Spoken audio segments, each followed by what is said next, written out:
Guys இன்னைக்கு என்னோட treat எது வேணாலும் ஆர்டர் பண்ணிக்கோங்க.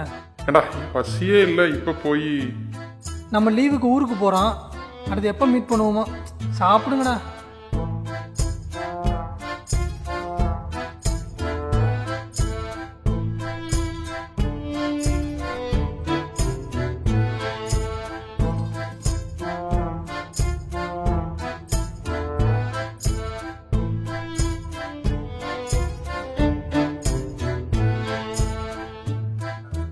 என்னால் சாப்பிட முடியலப்பா. முடியலாம் வச்சிரு, என்னாலே சாப்பிட முடியல.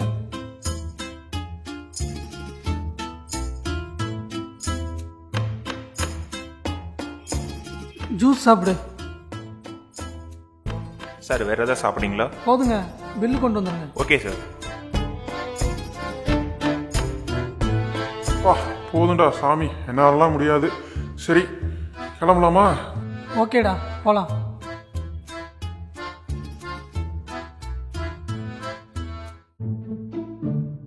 கூகுள் பே பண்ணிக்கலாங்களா? வாங்க தம்பி, வணக்கம் வணக்கம். சாப்பிட்டீங்களா?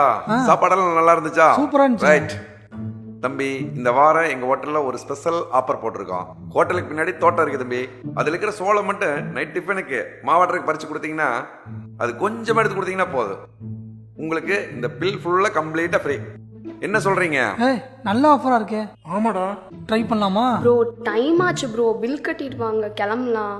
ஏய் 10 மினிட்ஸ் ஆகுமா? நான் ஒன்று ட்ராப் பண்ணுறேன். ஓகேவா? Okay sir. Okay ready? போலாம் சார். Okay sir. போலாம்.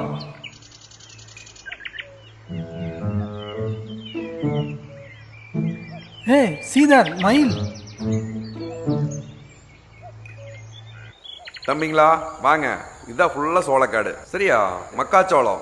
இது வந்து நீங்க ஒரு சரகு மட்டும் ஃபுல்லா எடுத்து கொடுத்தீங்கன்னா போதும், உங்களுக்கு எல்லாம் ஃபுட்டு ஃப்ரீ. சருகுனா? சரகுனா ஒரு லென்த்து, அதாவது இங்க பாத்திக்கிற அளவுக்கு ஃபுல்லா ஒரே லென்த்து. இதை மட்டும் நீங்க முழுசா எடுத்து கொடுத்தீங்கன்னா போதும்.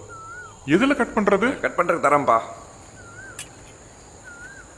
இந்தாங்க மேடம் உங்களுக்கு ஒன்று, இந்தாங்க சார் உங்களுக்கு ஒன்று.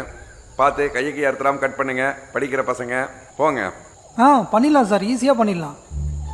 ஏய் சீக்கிரம் வாங்கப்பா. கீழெல்லாம் ஒரே சேரா இருக்குப்பா. செருப்பெல்லாம் இன்னைக்கு நாசி தான் போ. Come on guys, operation begins now.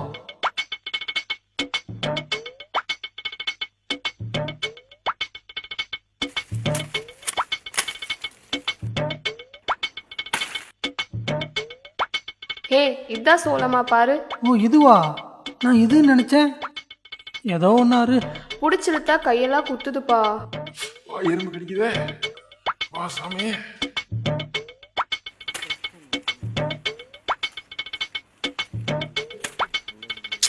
என்ன உள்ள ஒரே இருட்டா இருக்கு. இந்த கண்ணாடியை கழட்டுமா நீ வேற. ஐயோ இங்க ஒரே டஸ்டா இருக்கு. ஐயோ என்னமோ கடிக்குதே. பேசாம வேலையை பாருங்கடா. டேய் பாம்பு ஈம்பு இருக்கு போகுதுடா. பாம்பா? ஐயோ டேய் எனக்கு பயமா இருக்குதுடா. பச்சை பாம்பு வேற கண்ணில் தான் குத்துமா. இதெல்லாம் நம்மளால முடியாதுடா சாமி. தெரியாம வாயை கொடுத்து இப்படி வந்து மாட்டிக்கிட்டான். என்னடா பண்ணலாம்? பேசாம பில் கொடுத்துட்டு வா போலாம். ஆமாடா. அச்சோ இப்படி வேர்க்குதே. என்னப்பா என்னாச்சு? இதுக்கு மேலே பண்ண முடியல சார் நம்மளால. ஐயோ இது ரொம்ப கஷ்டமான வேலை, கையெல்லாம் முள்ளு குத்துது, என்னாலலாம் முடியாது. ஃபுல்லா சேராயிடுச்சுங்க சார். எங்கேங்க சார் இந்த மாதிரி வேலையெல்லாம் செஞ்சதே இல்லை. எல்லா பக்கமும் எறும்பு கடிச்சு வச்சிருச்சு, கையெல்லாம் வேற பிக்குது சார். சார் பேசாம நாங்கள் பில்லு கொடுத்துட்டே போயிடுறோம் சார். தம்பி எங்கள் ஹோட்டலில் இந்த மாதிரி ஒரு ஆஃபர்லாம் கிடையாது. ஒரு உணவு தயாரிக்கிறதுக்கு எவ்வளோ சிரமங்கிறது உங்களுக்கு உணர வைக்கணுங்கிறத தான் நான் இந்த மாதிரி செஞ்சேன். தயவுசெய்து என்னை தப்பாக நினச்சிக்காதீங்க. ஒரு பொருளை ஒரு விவசாயி தயார் பண்ணுறது எவ்வளோ கஷ்டம். அதை கஷ்டப்பட்டு தயார் பண்ணி அதை 4 வியாபாரிகள் வாங்கிட்டு போய் அதை அவங்ககிட்ட இருந்து நாங்கள் வாங்கி அதை கொண்டு வந்து நாங்கள் உங்களுக்கு சுவையாக சமைச்சு அதை உங்கள் டேபிளில் சேர்த்துறதுக்கு எவ்வளோ சிரமப்படுறோம். அதை நீங்கள் அனாவசியமாக வேஸ்ட் பண்ணும்போது ரொம்ப சங்கடமாகுதுப்பா. உலகத்தில் உள்ள எல்லா வைரஸுக்கும் மருந்து கண்டுபிடிச்சிடுறாங்க, ஆனால் அந்த பசிங்கிற நோய்க்கு மட்டும் உணவே தான் மருந்து. அப்பேற்பட்ட மகத்தான உணவு கிடைக்காம இந்த உலகத்தில் வந்து ஒரு நாளைக்கு 8000 குழந்தை இறந்துட்டு இருக்காங்க. நீங்கள் அப்பேற்பட்ட மகத்தான உணவை வேஸ்ட் பண்ணிட்டீங்களேப்பா. ஒரு நெல்லு மணி உங்கள் தட்டுக்கு வரணும்னா ஒரு விவசாயியோட வேர்வை ஒரு துளி மண்ணில் விழுகணும். தம்பிங்களா உண்மையிலேயே நீங்கள் உழைப்புக்கு மரியாதை கொடுக்குற ஆளுகளாக இருந்தால் உணவை மட்டும் தயவு செய்து வேஸ்ட் பண்ணாதீங்க.